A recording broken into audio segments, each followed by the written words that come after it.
Tu as essayé toute ta vie d'entrer dans le service secret surnaturel.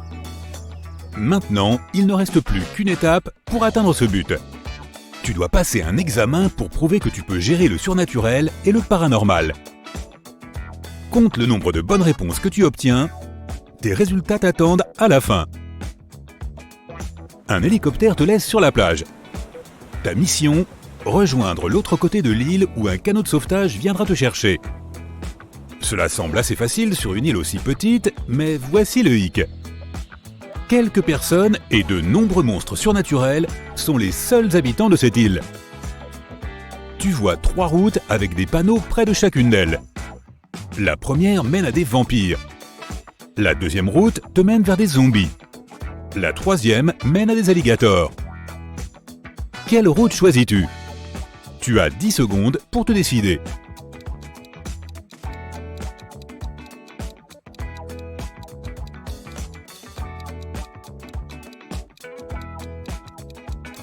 Choisis la route des alligators. Comme j'ai dit, seuls des hommes et des monstres vivent sur l'île. Pas de créatures du monde réel ici. Tu prends la troisième route et tu te retrouves dans une immense prairie. Le soleil brûlant te tape dessus et tu veux trouver de l'ombre. Heureusement, tu vois 2 maisons devant toi.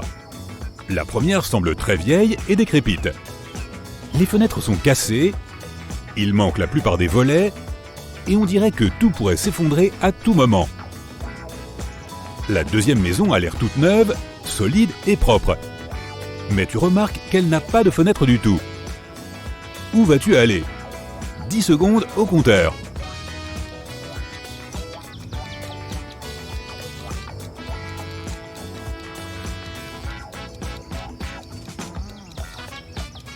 Sur cette étrange île, la deuxième maison sans fenêtre est un signe évident que l'habitant a peur de la lumière du soleil. Tu ne veux pas tomber dans un piège de vampire. Tu choisis donc la première maison. Tu te trouves dans une grande pièce. Tout est couvert de toiles d'araignée. Une épaisse couche de poussière recouvre les meubles et le sol craque. Tu trouves une boîte de conserve sur une table. Tout ce qui est écrit dessus est « Antidote ». Tu es sûr que cela pourrait être utile, alors tu le mets dans ta poche. Tu trouves également un trousseau de clés et tu vas au fond de la pièce. Il y a 3 portes devant toi. La première porte a plusieurs serrures, mais les clés que tu as trouvées peuvent les ouvrir. La deuxième porte indique clairement « loup-garou à l'intérieur ». Il n'y a aucun signe sur la troisième porte et elle semble attrayante, propre et sans toile d'araignée. Quelle porte choisis-tu? Tes 10 secondes commencent maintenant.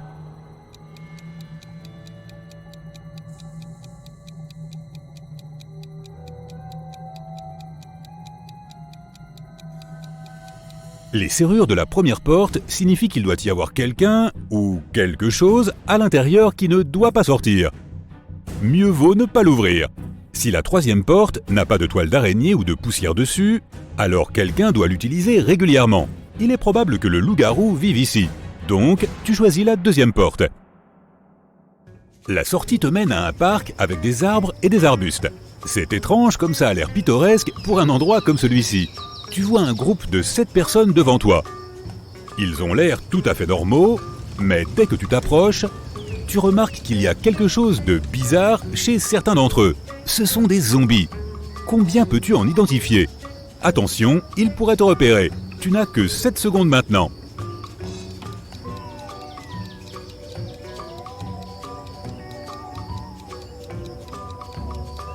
La bonne réponse est 3.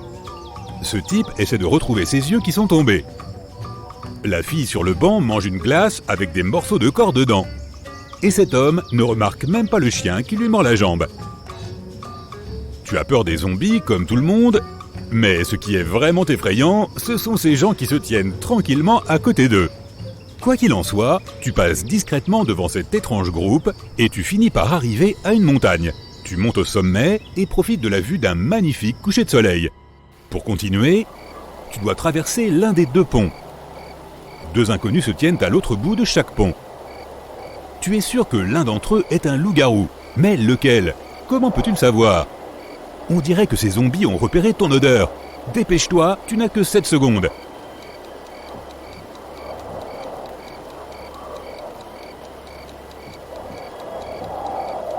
Tu as regardé le coucher de soleil, ce qui signifie qu'il va bientôt faire nuit. Ce soir, c'est la pleine lune, tu pourras donc voir laquelle de ces personnes se transformera en loup-garou. Tu as traversé le pont en toute sécurité. C'est la nuit, mais la pleine lune éclaire le chemin devant toi. Tu vois un énorme château au loin. Tu es sûr que des fantômes y vivent, mais tu ne t'en soucies pas. Il vaut mieux affronter les fantômes que de rester dehors avec toutes ces créatures. Tu entres dans le château et tu te retrouves à un bal. 8 personnes masquées dansent. Tu réalises que c'est un test pour voir si tu es attentif. Combien de personnes parmi elles sont des fantômes? 7 secondes avant d'être repéré.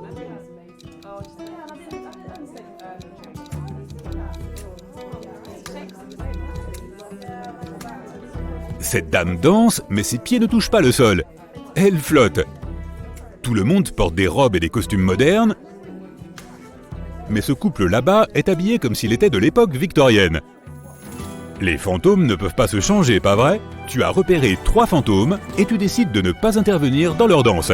Il faut continuer à avancer. Tu arrives dans une autre pièce. Tu vois une immense table avec un buffet de nourriture. Poulet frit, frites, pizza, légumes, fruits, soda, dessert et pâtisseries succulentes. 8 personnes sont assises à cette table. Tu commences à avoir vraiment faim et tu envisages de prendre une bouchée. Mais ton intuition te dit que quelque chose cloche. Tu réalises que ce sont tous des vampires. Mais comment tu peux le savoir? Tu dois te décider en 5 secondes.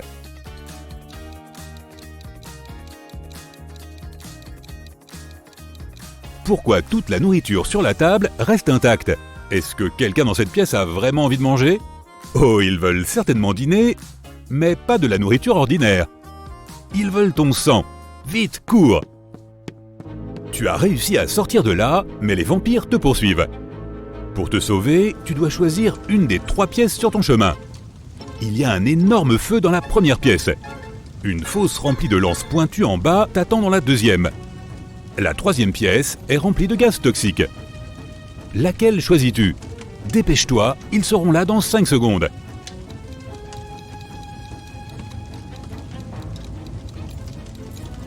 La bonne réponse est la pièce avec le gaz.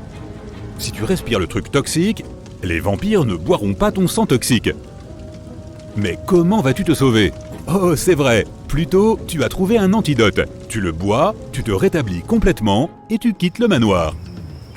Tu traverses la jungle et tu trouves enfin le bord de mer. C'est parfait, tu as atteint ton but. C'est alors que ta joie est interrompue par la vue de 3 personnes qui s'agitent dans l'eau. Au secours, on ne sait pas nager! Tu es sur le point de plonger dans l'eau pour les sauver, mais ton intuition te dit qu'il y a quelque chose de louche ici. 2 d'entre eux sont des monstres marins qui essaient de t'attirer dans un piège. Mais lesquels? Tu as seulement 5 secondes pour sauver la vraie personne.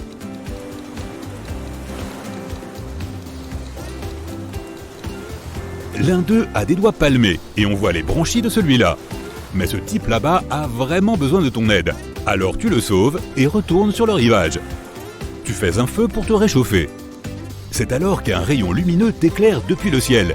C'est l'hélicoptère qui vient te chercher à la fin de l'épreuve. Hurrah!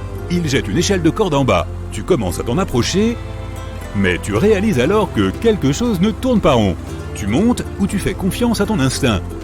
Tu dois te décider en 5 secondes.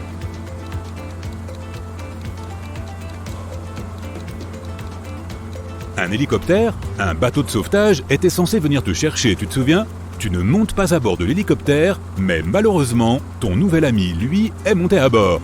L'hélicoptère s'envole rapidement vers les étoiles. Oui, c'était un ovni. C'est alors que le bateau de sauvetage arrive. Félicitations, tu as réussi à quitter l'île. Mais ton score est-il suffisant pour réussir le test? 0 à 3 points. Tu auras du mal à durer dans les services secrets surnaturels. Tu dois entraîner ton attention aux détails et tes capacités de décision. Ne t'inquiète pas, tu t'amélioreras avec la pratique. 4 à 7 points. Tu es assez intelligent et débrouillard, mais tu as encore des progrès à faire dans les services secrets. Même si tu es habituellement doué pour prendre des décisions et ne pas céder à la panique, un faux pas pourrait te coûter cher. 8 à 10 points. Tu as réussi avec brio. Le service secret surnaturel sera honoré de compter parmi ses rangs un expert en survie. Beau travail, mais ne sois pas trop sûr de toi. Tu dois toujours rester sur le qui-vive dans ce domaine.